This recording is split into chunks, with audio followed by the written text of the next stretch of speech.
اس کے اندر جو سماجی شمولیت ہوتی ہے نا، پائیدار ترقی سماجی شمولیت اور مساوات پر بہت زیادہ جو ہے نا زور دیتی ہے۔ اس بات کو یقینی بنانا چاہیے کہ معاشی بینیفٹس معاشرے کے تمام جو اراکین ہیں پر اس کے درمیان مساوی طور پر بانٹنے چاہیے۔ ان تمام لوگ جو رہ رہے ہیں معاشرے میں ان کو ایکول ڈسٹریبیوٹ ہونے چاہیے۔ پسماندہ گروہوں کے لیے تعلیم ہو گئی، صحت کی دیکھ بھال، رہائش اور روزگار کے مواقع تک رسائی کو فروغ دے کر سماجی عدم مساوات، تفاوت اور کمزوریوں کو دور کرنے کی کوشش کر رہا ہوتا ہے۔ اس میں مربوط اور لچکدار کمیونٹیز کو فروغ دینے، غربت اور عدم مساوات کو کم کرنے اور انسانی وقار اور ویلفیئر کو فروغ دینے کے لیے جو ہے نا سماجی شمولیت جو ہے نا بہت ضروری ہے۔ پائیدار ترقی کا مقصد افراد اور برادریوں کے فیصلہ سازی کے عمل میں جو ہے نا حصہ لینے اور ان کی اپنی ترقی کے راستوں کو تشکیل دینے کے لیے با اختیار بنانا ہوتا ہے۔ اب جو ہے نا ہم نیکسٹ 4 پوائنٹ دیکھتے ہیں، انٹر جنریشنل ایکویٹی۔ اس کے اندر پائیدار ترقی جو سسٹینیبل ڈیولپمنٹ ہے، نسلوں کے باہمی انحصار اور فیصلہ سازی کے عمل میں آنے والی جو نسلیں ہوتی ہیں اس کے مفادات پر غور کرنے کی ضروریات جو ہوتی ہیں اس کو تسلیم کرتا ہے۔ یہ آنے والے جو نسلیں ہوتی ہیں نا اس کے لیے خوشحالی، ماحولیاتی ذمہ داری اور سماجی انصاف کے میراث چھوڑنے کی اہمیت پر زور دیتا ہے۔ پائیدار ترقی وسائل کی ذمہ دارانہ اور اخلاقی استعمال اور اس میں عوامی مالیاتی کا دانشمندانہ انتظام اور لانگ ٹرم جو ہوتی ہے منصوبہ بندی کا مطالبہ کرتا ہے، تاکہ اس بات کو جو ہے نا یقینی بنایا جا سکے کہ موجودہ اور آنے والی جو نسلیں ہیں نا اس کی ضروریات کو، ان کی اپنی ضروریات کو پورا کرنے کے لیے آنے والی جو نسلیں اس کی صلاحیت پر سمجھوتا کیے بغیر پورا کیا جا سکے۔ تو اس میں جو ہے نا پائیدار ترقی کا ایک اور بنیادی اصول ہے کہ جو پورا عرض کی حفاظت اور سب کے لیے جو ویلفیئر کو فروغ دینے کے لیے پالیسی اور اقدامات کے رہنمائی کر رہا ہوتا ہے۔ اور لاسٹ پہ ہم دیکھتے ہیں 5th پوائنٹ جو ہے نا پالیسی انٹیگریشن، جو پالیسی انتظام ہے، پالیسی انٹیگریشن جو ہے نا سسٹینیبل ڈیولپمنٹ کے لیے پالیسی سازی کے لیے ایک مربوط نقطہ نظر کی ضرورت ہوتی ہے جو ایک بیک وقت اقتصادی، سماجی اور ماحولیاتی جہتوں پر غور کرے۔ اس میں پالیسی کے نفاذ میں ہم آہنگی اور ہم آہنگی کو فروغ دینے کے لیے مختلف پالیسی شعبوں کے درمیان سائلوں کو توڑنا شامل ہوتا ہے۔ اس میں جو ہے نا مربوط پالیسیاں جو ہوتی ہیں ایک دوسرے سے جڑے ہوئے چیلنج جیسے کہ غربت، ماحولیاتی انحطاط اور موسمیاتی تبدیلیوں اور سماجی اخراج کو ایک جامع اور مربوط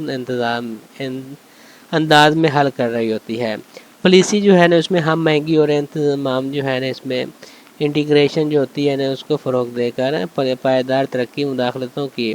تاثیر اور کارکردگی کو بڑھا دیتی ہے اور متنوع اسٹیک ہولڈر جو ہوتے ہیں اس کے درمیان ہم آہنگی کو فروغ دے رہی ہوتی ہے۔ لاسٹ پہ ہم 6 پوائنٹ جو ہم دیکھتے ہیں گلوبل کوآپریشن، اس میں جو عالمی تعاون ہوتا ہے۔ پائیدار ترقی جو ہوتی ہے سسٹینیبل ڈیولپمنٹ کے اصول کے لیے عالمی، علاقائی اور قومی سطح پر اجتماعی کارروائی کا تعاون کی ضرورت ہے پائیدار ترقی کے اہداف جو ہیں اس میں جیسے کہ اقوام متحدہ کے 2030 کے پائیدار ترقی کے ایجنڈے ہو گئے، اس میں بیان کردہ ہے عالمی چیلنج سے نمٹنے اور دنیا بھر میں پائیدار ترقی کو فروغ دینے کے لیے جو ہے نا مشترکہ فریم ورک فراہم کرتے ہیں۔ انٹرنیشنل تعاون ہوگی، شراکت داری ہوگی، کثیر جہتی معاہدے وغیرہ، وسائل کو متحرک کرنے، علم اور بہترین طریقوں کو بانٹنے اور ماحولیاتی تبدیلیاں، حیاتیاتی تنوع کے نقصان اور آلودگی جیسے انٹرنیشنل مسائل سے نمٹنے کے لیے ضروری ہے مل کر کام کرنے سے انٹرنیشنل برادریوں پائیدار ترقی کو آگے بڑھایا جا سکتا ہے اور سب کے لیے ایک زیادہ خوشحالی، مساوی اور پائیدار مستقبل بنایا جا سکتا ہے۔ اب جو ہے نا ہم اس کی اوورآل جو ہے نا بات کر لیتے ہیں تو یہ معاشیات میں اکنامکس کے اندر جو سسٹینیبل ڈیولپمنٹ متوازن اور مربوط انداز میں اکنامک گروتھ، سماجی شمولیت اور ماحولیاتی تحفظ حاصل کرنا شامل ہے یہ موجودہ اور آنے والی جو نسلیں ہیں نا ان کے لیے زیادہ پائیدار اور خوشحال مستقبل بنانے کے لیے قدرتی وسائل، سماجی مساوات اور جو اس میں بین نسلی مساوات ہیں انٹر جنریشنل ایکویٹی ہے پالیسی جو انٹیگریشن ہوتی ہیں اس میں عالمی تعاون کی ذمہ داری کو فروغ دیتا ہے۔ پائیدار ترقی کے لیے ایک جامع اور تبدیلی کے نقطہ نظر کی نمائندگی کر رہا ہوتا ہے جو انسانیت کو درپیش باہم مربوط چیلنج ہوتے ہیں اسے نمٹنے اور ایک زیادہ لچکدار اور مساوی اور پائیدار دنیا کی تعمیر کی کوشش کر رہا ہوتا ہے۔ تو یہ تھا آج کا ہمارا لیسن. Thank you.